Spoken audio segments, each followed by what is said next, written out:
The combat arena on Nexus Prime buzzed with the sounds of clashing weapons and alien war cries. Massive windows stretched across the curved walls, showing the 3 purple moons hanging in the dark sky. Inside the arena, the finest young warriors from 12 different worlds practiced their deadly arts.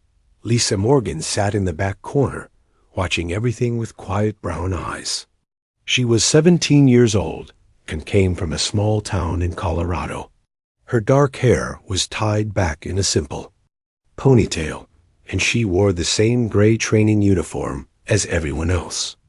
But unlike the other cadets, she never made a sound during combat class. The Crothery dominated the center of the arena. These creatures stood 8 feet tall on powerful legs, with 4 arms that moved like deadly machines. Their skin looked like armor plating, covered in sharp spikes that could cut through steel. Zaratesh was the strongest of them all. He spun 4 different weapons at once, creating a whirlwind of death that made other students step back in fear. "Watch how I move my secondary arms," Zaratesh called out to his fellow Crothery. "The key is timing. Strike high with the right, while the left sweeps low. Your enemy cannot defend both angles." The other Crothery nodded and tried to copy his movements. Their weapons crashed together as they practiced, sending sparks flying across the arena floor. Near the energy weapon stations, the Velok practiced their lightning-fast strikes. These reptilian beings could move faster than human eyes could follow. Their leader, Sishara, demonstrated by attacking 12 training dummies in the space of a single heartbeat. Her claws left deep marks in the metal targets. "Speed is life," she hissed to her students. "Hesitate for even a moment, and you are dead." The Zephyrians floated near the meditation area, their pale blue skin glowing softly. They fought with their minds instead of weapons, moving objects with thought alone. Vexani, their most gifted student, lifted 6 metal spheres into the air and made them dance in complex patterns around his head. "Physical weapons are crude tools," he said without moving his lips. His voice echoed inside the minds of nearby students. "Why strike with your hand when you can strike with your will?" Lisa watched them all from her quiet corner. She held a worn leather journal in her lap, making small drawings and notes with a simple pencil. No one paid attention to the human girl, who never spoke up in class. Commander Vexful, a massive Crothery with scars covering half his face, walked through the arena. His 4 eyes surveyed each group of students. When he reached the human section, he barely glanced at Lisa before moving on to the other 3 human cadets. Jake Sullivan was practicing tactical formations with holographic enemies. He moved pieces around on a glowing board, studying tech, patterns, and defensive positions. His red hair stuck up in all directions as he concentrated on the complex scenarios. "If we hit them from the north while a second team flanks from the east," Jake muttered to himself, "we can split their forces and take the high ground." Kevin Price hung upside down from the ceiling, practicing zero-gravity combat moves.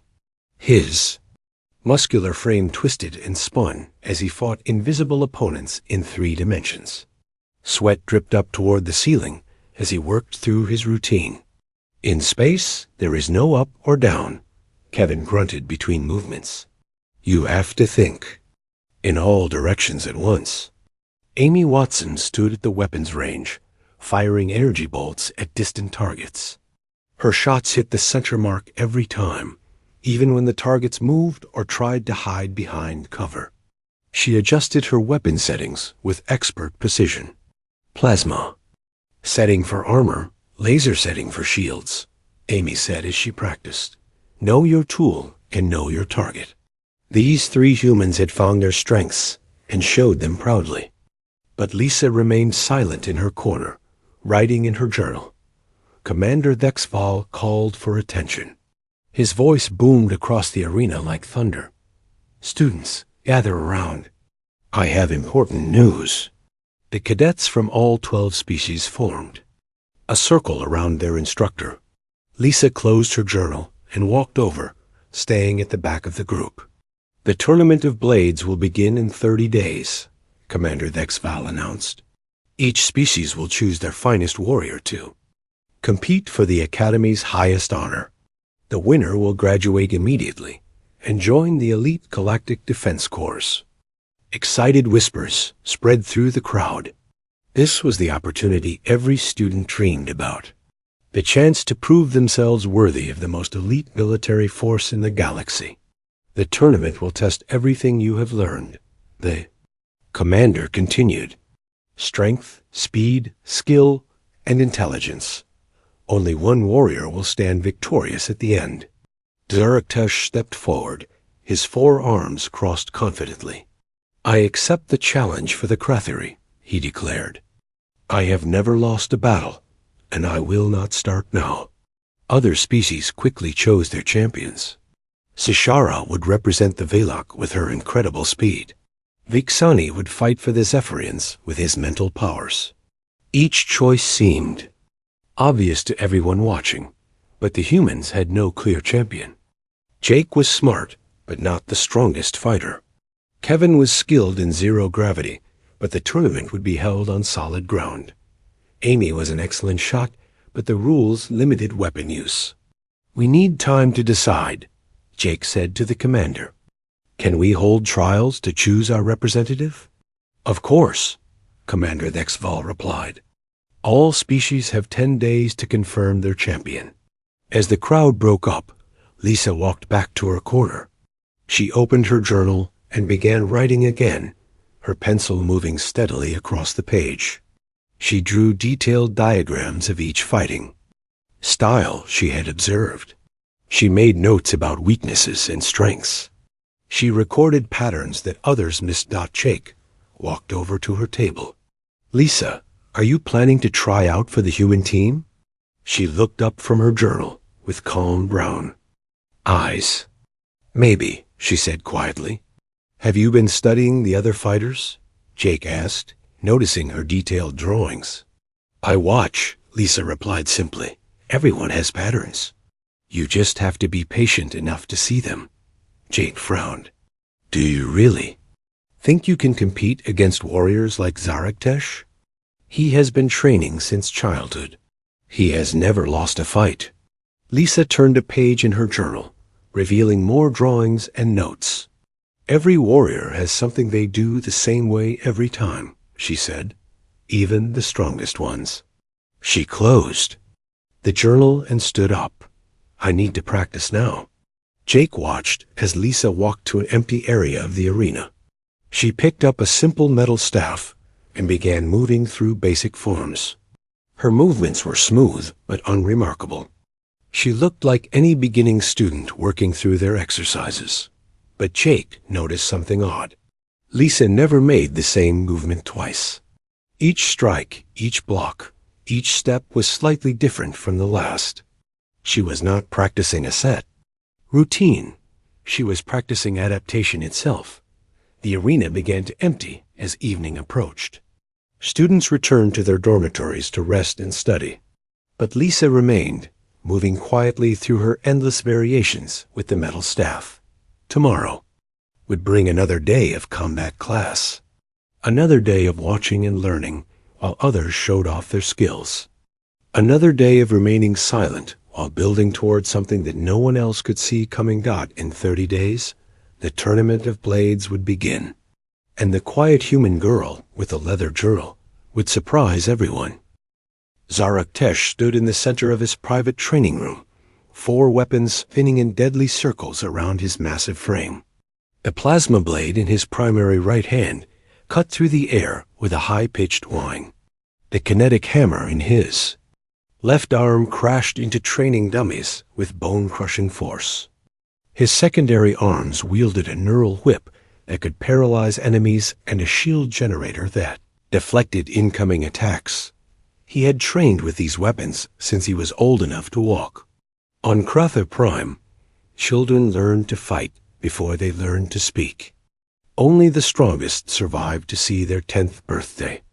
Zaraktesh had not only survived, but dominated every challenge placed before him. The scars covering his chitinous armor told the story of 100 victories. Each mark represented a fallen opponent, a conquered challenge, a step closer to perfect warrior status. His 4 yellow eyes could track multiple enemies at once, while his mind calculated attack patterns and defensive strategies. Again, he commanded the training computer. Increase difficulty to maximum.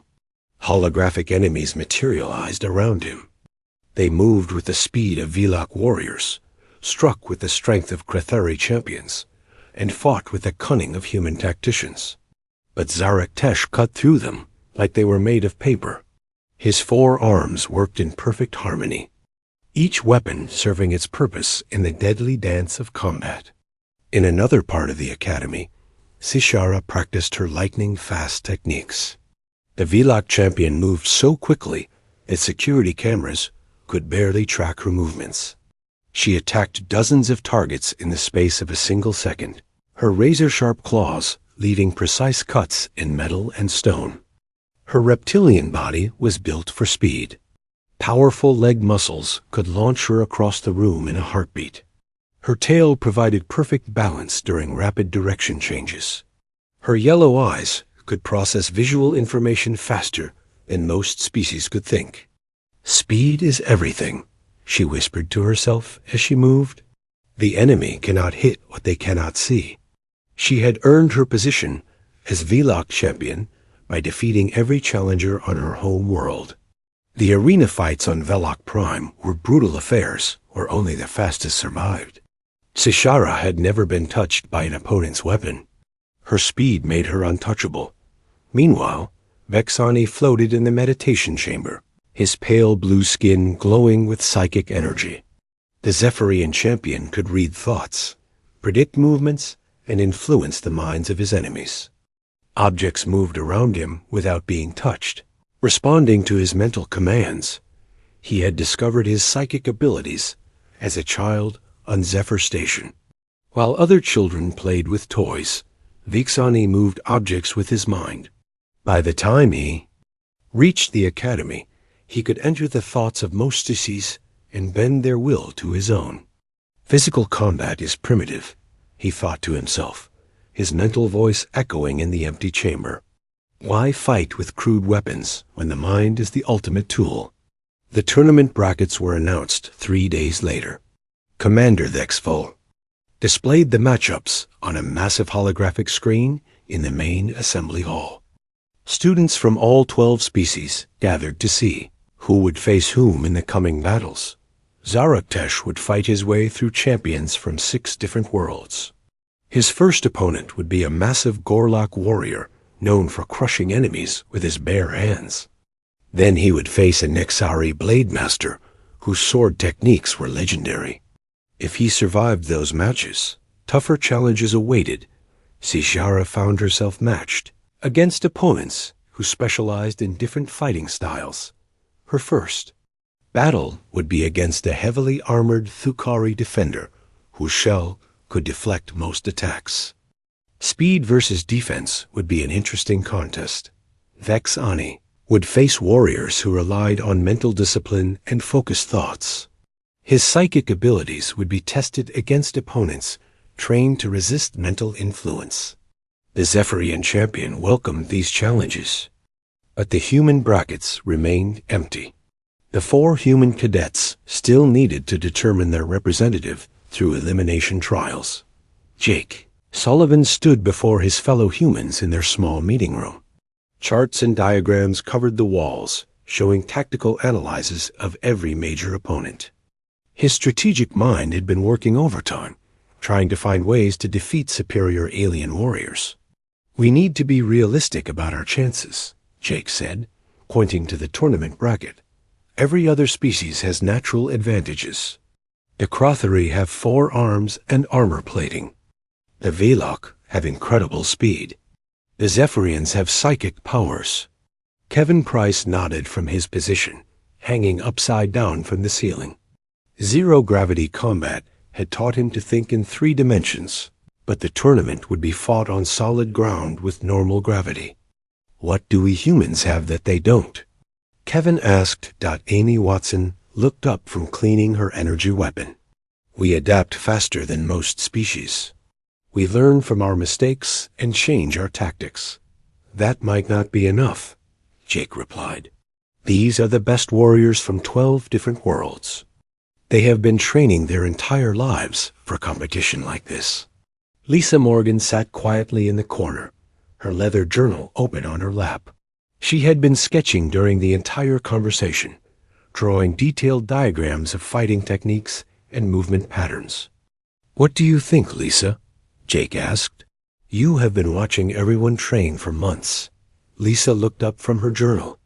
I think every fighter shows their true nature when they believe they are winning, she said simply. The other humans stared at her. It was the longest sentence she had spoken in weeks. What does that mean? Amy asked. When warriors think they have victory, they stop being careful, Lisa explained. They use their favorite techniques. They follow their preferred patterns. That is when you can really see who they are. Kevin dropped down from the ceiling and landed with a soft thud.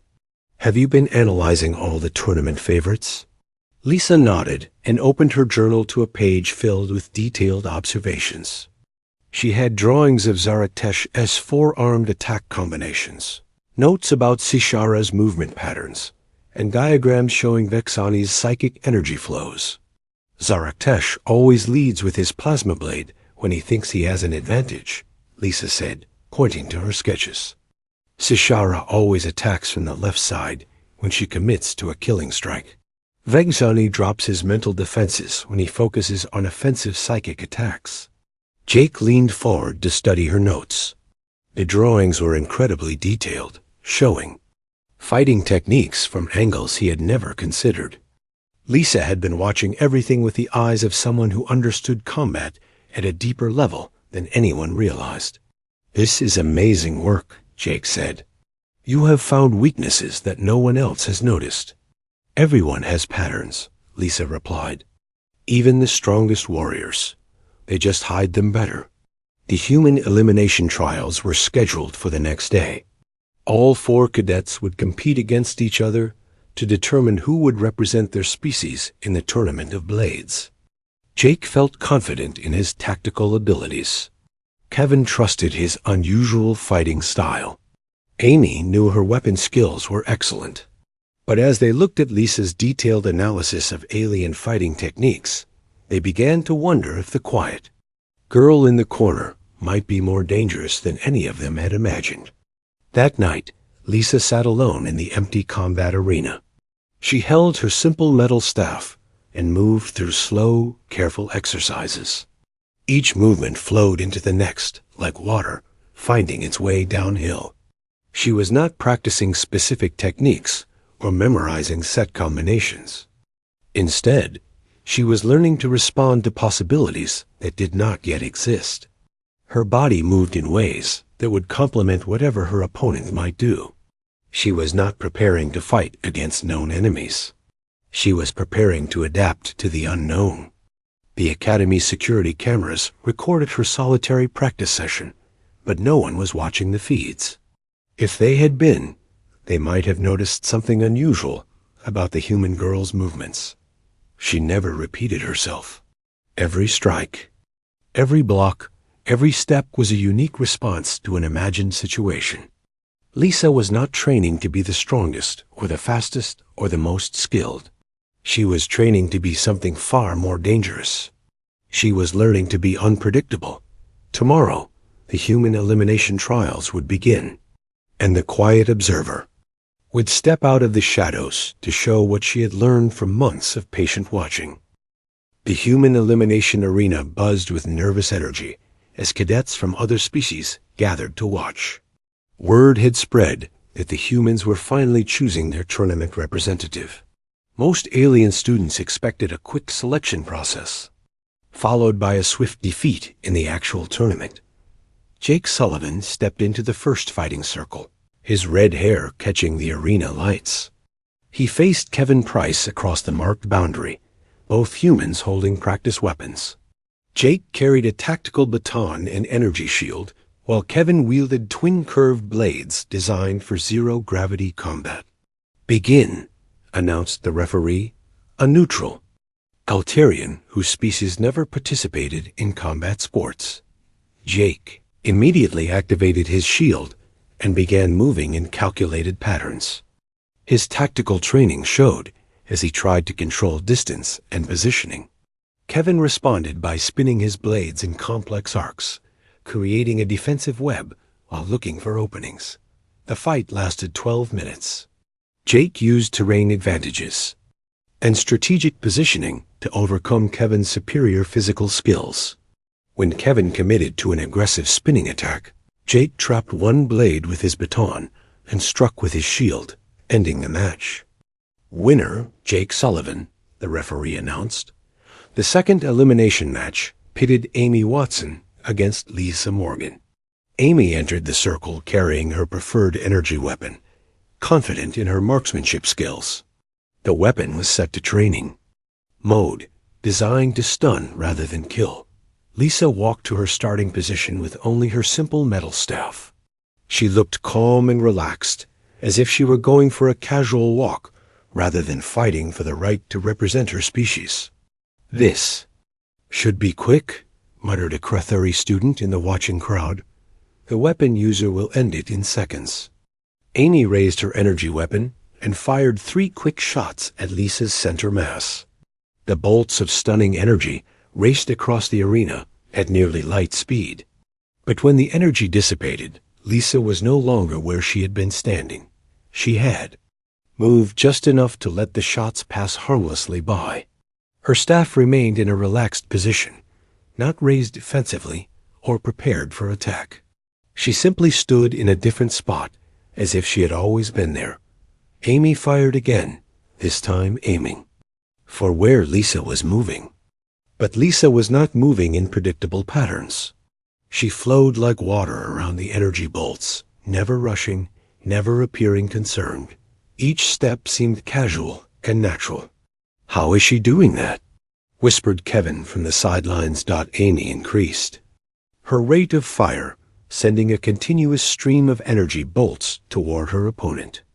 The arena filled with the crackling sound of weapon discharge and the sharp smell of ionized air.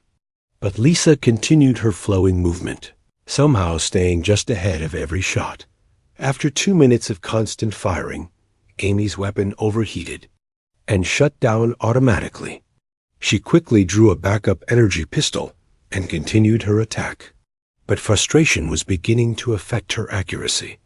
Lisa finally moved toward Amy instead of away. She approached in a smooth, unhurried walk that somehow carried her between the energy bolts. Her staff moved in small circles, not to block the shots, but to guide her own movement. When Lisa reached Amy, she touched the energy weapon gently with her staff. The weapon flew from Amy's hands, spinning through the air to land safely on the arena floor. Amy found herself sitting down hard, confused about how she had gotten there. "Winner, Lisa Morgan," the referee announced. The watching crowd fell silent. They had just seen a human girl defeat a skilled weapons expert without striking a single blow. Lisa helped Amy to her feet and made sure she was uninjured before walking back to her corner. The final match would determine the human representative. Jake Sullivan, tactical expert and winner of his first bout, faced Lisa Morgan, the quiet observer who had just done something impossible. Jake studied Lisa carefully as they took their positions. His strategic mind worked overtime, trying to analyze what he had witnessed. Lisa had moved with perfect timing and flawless positioning. She had neutralized a superior opponent through technique rather than force. "I need to avoid her strengths and use my own," Jake thought to himself. "Keep distance, use terrain, force her to react to my plans." The match began with Jake immediately moving to higher ground on the arena's raised platforms. He activated his energy shield and began coordinating attacks from multiple angles using the arena's training systems. Holographic enemies appeared around Lisa, forcing her to deal with threats from all directions. Jake controlled their movements from his elevated position, creating complex attack patterns that should have overwhelmed any single fighter. But Lisa moved through the holographic assault like she was dancing. She spun and twisted and flowed. Between the attacks, her metal staff guiding rather than striking. The holographic enemies began hitting each other instead of their intended target. Jake realized his mistake too late. By creating multiple attackers, he had given Lisa more opponents to redirect against each other. His tactical advantage had become her strategic opportunity. Lisa approached Jake's position with the same unhurried walk she had used against Amy. Jake fired his energy weapon repeatedly, but Lisa's staff created small deflections that sent the bolts harmlessly into the walls. When she reached the base of his platform, Lisa placed her staff against one of the support pillars and pushed gently. The platform was designed to move for training purposes, and Jake found himself sliding down the inclined surface directly toward his opponent. As Jake slid past her, Lisa simply stepped aside. He tumbled to the arena floor and rolled to absorb the impact. When he looked up, Lisa was standing over him with her staff resting casually across her shoulders. "Winner, Lisa Morgan," the referee announced. "Human representative for the Tournament of Blades." The alien students in the watching crowd exchanged confused glances. They had expected to see typical human tactics, tool use, teamwork, and strategic thinking. Instead, they had witnessed something entirely different. Lisa had won both matches, without throwing a punch or making an aggressive move. She had defeated her opponents by using their own actions against them. Her victories had been quiet, efficient, and strangely gentle. Jake sat on the arena floor, trying to understand what had happened to him. "How did you do that?" he asked. Lisa extended her hand to help him up. "You created a good plan," she said. "Simply, I just helped it work differently than you expected." Commander Thexfall approached the human group, his 4 eyes studying Lisa with new interest. The massive Krathuri instructor had watched thousands of combat matches during his career, but he had never seen anything quite like what Lisa had just demonstrated. "Explain your technique," Commander Thexfall commanded. Lisa looked up at the towering alien instructor. "I do not fight against my opponents," she said quietly. "I move with them until they defeat themselves. That is not a recognized combat style," the commander replied. "No," Lisa agreed. "It is not fighting at all. It is understanding." The commander's scarred face showed confusion. In his warrior culture, combat was about strength, aggression, and domination. Lisa's approach seemed to contradict everything he knew about warfare. "You will face Vexani in the tournament semifinals," Commander Thexfall warned. "The Zephyrian can read minds and predict movements. Your strange technique will be useless against psychic powers." Lisa nodded calmly. "Everyone has patterns," she said. "Even those who think they can see the future." That evening, news of the human elimination trials spread throughout the academy. Students from every species discussed the quiet girl who had won without fighting. Some called her lucky. Others thought her opponents had made mistakes. But Vexani, floating in his meditation chamber, felt something he had not experienced before. When he tried to focus his psychic senses on the human girl, he found nothing. Not emptiness, but a void so complete it made him uncomfortable. For the first time in his life, the Zephyrian champion encountered a mind he could not read. Lisa Morgan was not just unpredictable in combat. She was invisible to psychic detection. The tournament semifinals were only days away, and the quiet human girl had just become the most dangerous unknown in the entire competition. The tournament semifinals drew spectators from across the galaxy. Ships arrived at Nexus Prime, carrying dignitaries, military officers, and combat enthusiasts from dozens of worlds. The Academy's main arena expanded to hold 50,000 beings. all eager to witness the clash between the galaxy's finest young warriors. Visani floated in his preparation chamber, pale blue skin glowing with psychic energy. The Zephyrian champion had never encountered a mind like Lisa Morgan's. When he tried to probe her thoughts, he found absolute silence. Not the disciplined calm of mental training, but something far more unsettling. She hides nothing because there is nothing to hide, he whispered to himself. Her mind is like empty space. He had studied recordings of her elimination matches, watching her flow around attacks like water finding its way downhill. Her movements followed no recognizable pattern. She seemed to respond to possibilities that had not yet occurred. Every opponent telegraphs their intentions through thought, Vexani reminded himself.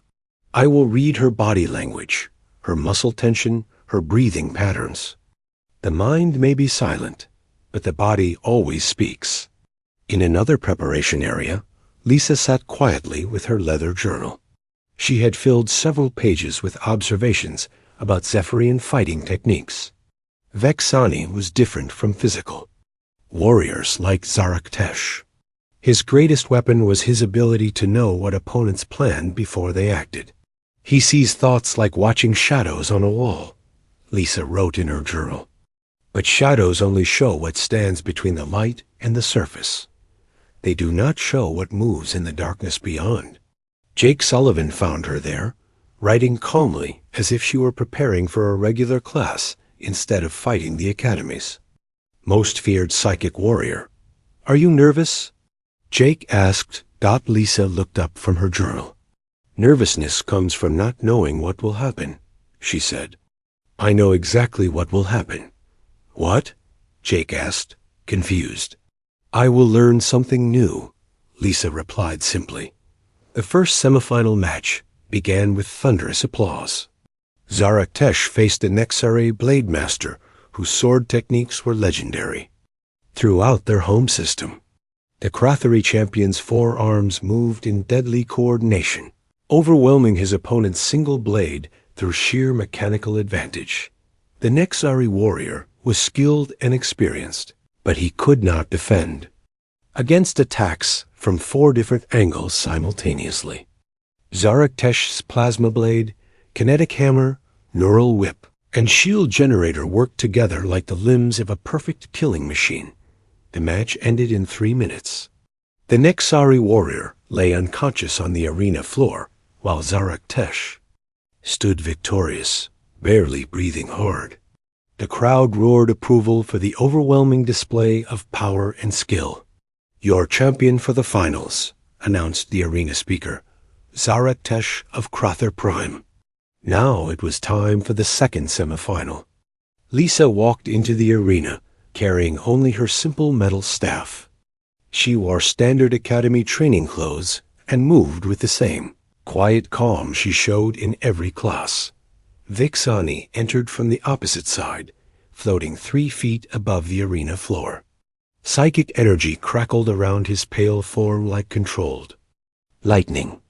Objects in the arena began moving without being touched, responding to his mental commands. The contrast was striking. The human girl looked like a beginning student, while the Zephyrian appeared to be a force of nature made visible. Begin, announced the referee. Vexani immediately reached out with his psychic senses, trying to read Lisa's intentions. His mental probes encountered the same unsettling void he had felt during his preparation. Her mind was not defended against psychic intrusion. It simply was not there in any way he could detect. Impossible, he thought. Every living being has mental energy. Every consciousness creates psychic patterns. Without his primary advantage, Vexani relied on his secondary abilities. He lifted chunks of arena debris with his mind and hurled them at Lisa from multiple directions. Metal fragments and broken stone flew through the air like a deadly storm. Lisa moved between the projectiles with the same flowing grace she had shown in her elimination matches.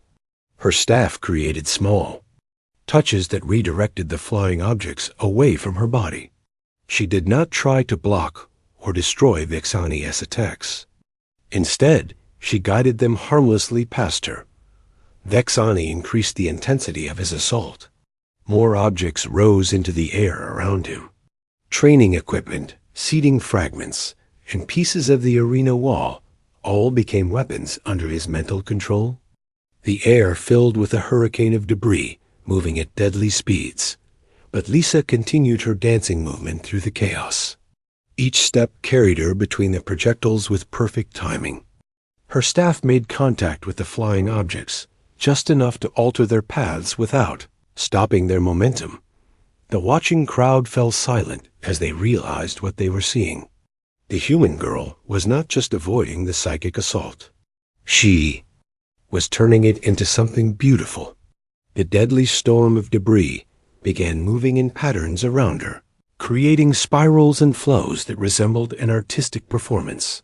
Vexani felt something he had never experienced before: doubt.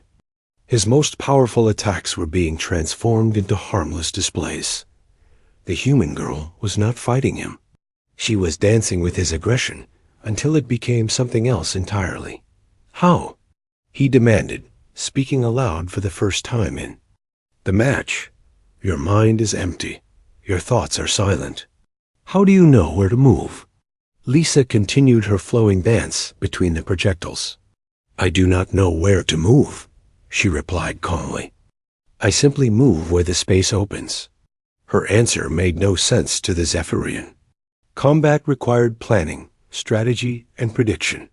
Opponents had to think several moves ahead to achieve victory. But Lisa seemed to be responding to the present moment without any thought for the future. Vexani decided to use his most dangerous technique. He reached into Lisa's nervous system with his psychic powers, trying to disrupt her motor control directly.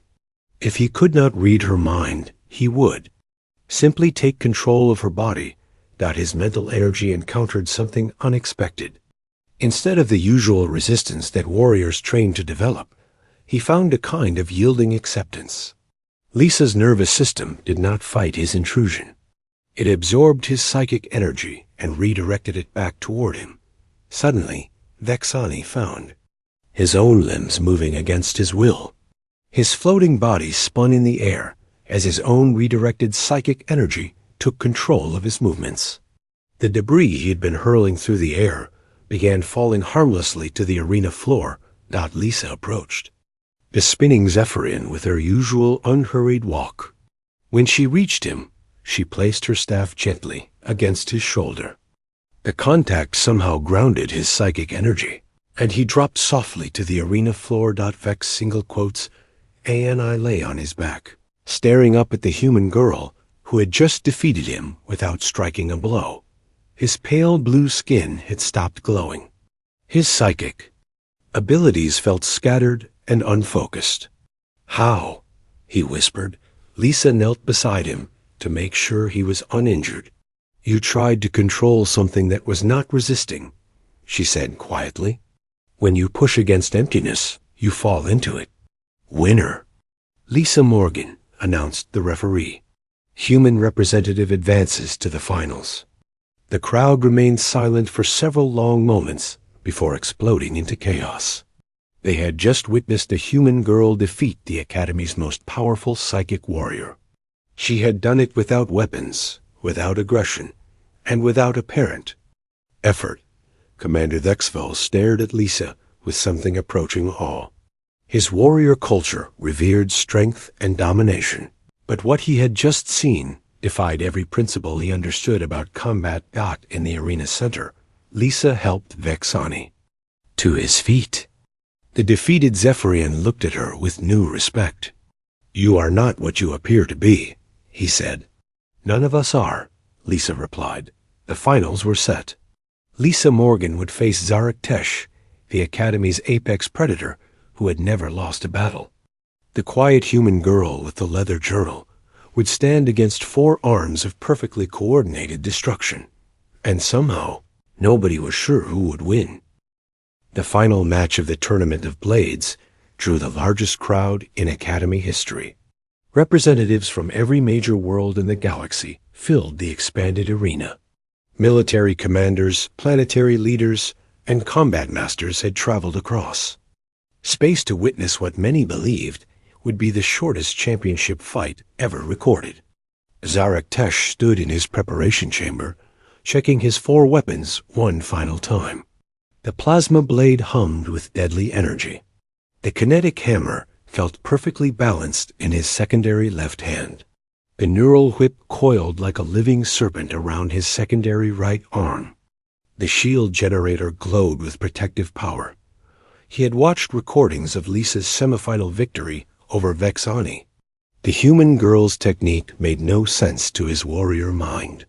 She moved without apparent strategy, fought without aggression, and won without striking offensive blows. It was the opposite of everything he had learned about combat. She cannot redirect what she cannot touch, Zarek Tesh told himself. I will end this quickly with overwhelming force. His 4 arms moved through practice combinations, creating a whirlwind of destruction that had never failed him. The Academy's finest had fallen before his coordinated assault. Alien champions with decades of experience had been crushed by his mechanical precision.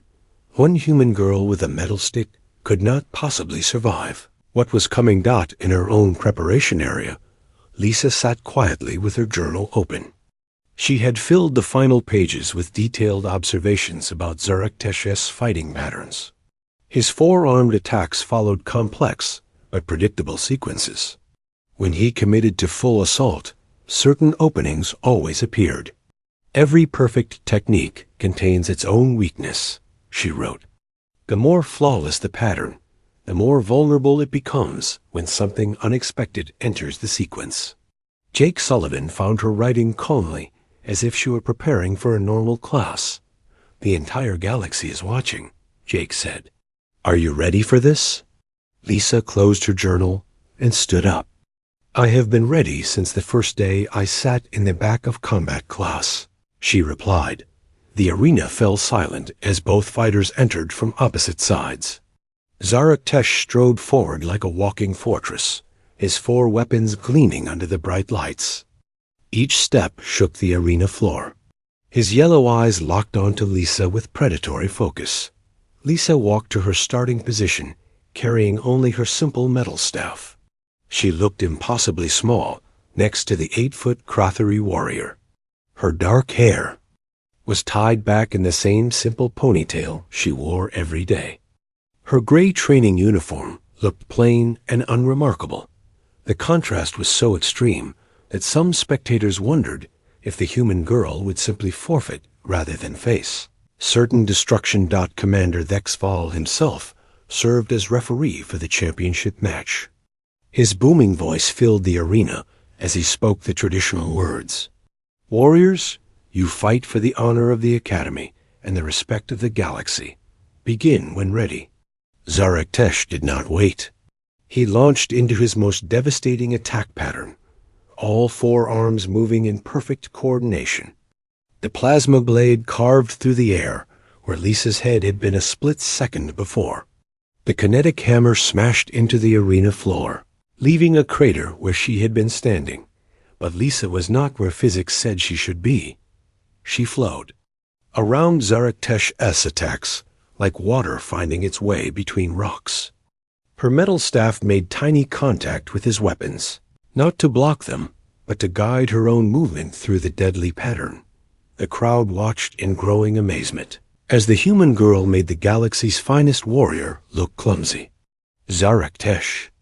Perfect technique began to deteriorate as his timing fell apart. His 4 arms, trained to work in flawless harmony, started getting in each other's way. Lisa never attacked directly. She simply existed in the spaces between Zarek Tesh's strikes, her presence creating small disruptions in his flawless combinations.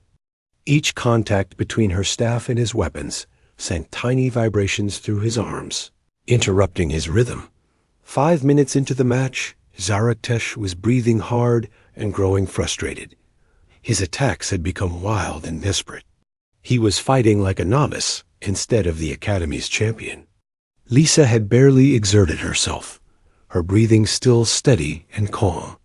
Stand still and fight, Zaraktesh roared, swinging all 4 weapons in a wide arc that should have been impossible to avoid. Lisa ducked under the attack and rose behind him, her staff touching his back leg, just enough to affect his balance. Zaraktesh stumbled forward, his own momentum carrying him past his target. The crowd had gone completely silent. They were witnessing something that challenged everything they understood about warfare. The human girl was not winning through superior skill or greater strength. She was winning through perfect understanding of her opponent's nature. Zaraktesh turned and launched his most desperate assault. All 4 weapons converged on Lisa from different angles, moving faster than he had ever moved before. There was no room for escape, no possibility of survival, no way to avoid the crushing blow that would end the match. Lisa did something that no one expected. She stepped forward, directly into the attack. Her metal staff moved in a simple circle, making contact with Zaraktesh's plasma blade at the exact moment when all 4 of his weapons were committed to their attack vectors. The tiny adjustment she created caused his primary right arm to collide with his secondary left hand. The neural whip, thrown off its intended path, wrapped around Zaraktesh's own leg.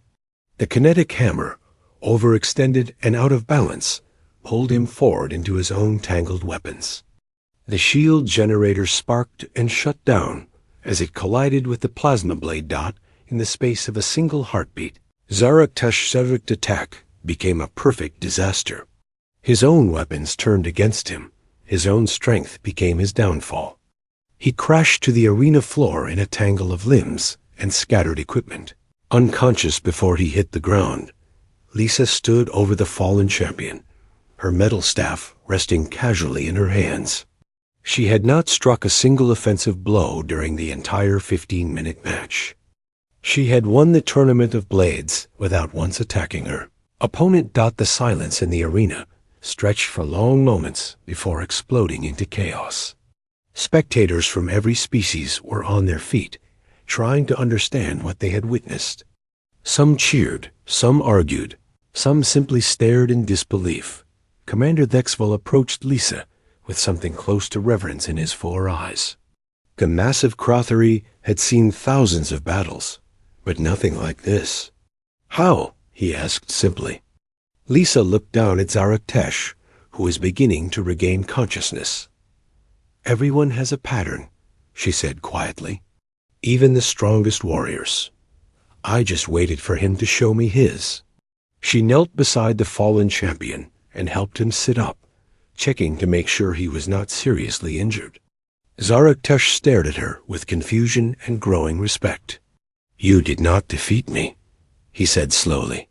You made me defeat myself. Yes, Lisa agreed.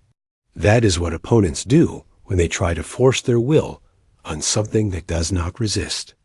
Commander Thexval raised Lisa's hand in victory. Champion of the Tournament of Blades, he announced. Lisa Morgan of Earth. As the crowd continued its chaotic celebration, Lisa helped Zaraktesh to his feet.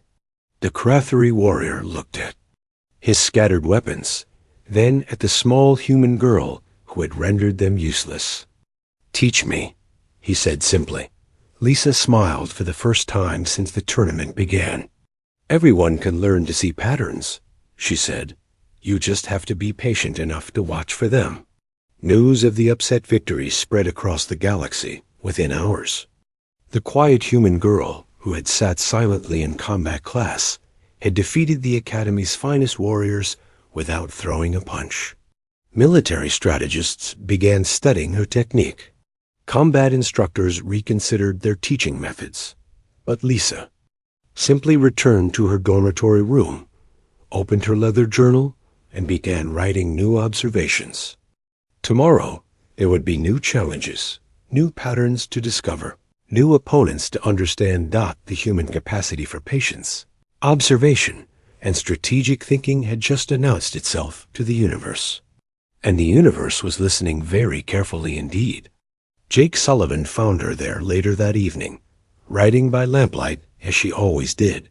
You are famous across 12 worlds, he said. Everyone wants to know your secret. Lisa looked up from her journal. There is no secret, she said simply. I just watched until I understood. Anyone can do that if they are willing to be patient. She returned to her writing, recording the final details of her championship victory. In the margin of the page, she wrote a simple note that would become legendary among human warriors. The strongest technique defeats itself when it meets perfect understanding. The quiet observer had become the galaxy's greatest teacher. And her first lesson was the most important one of all. Sometimes the most powerful action is choosing not to act until the perfect moment reveals itself.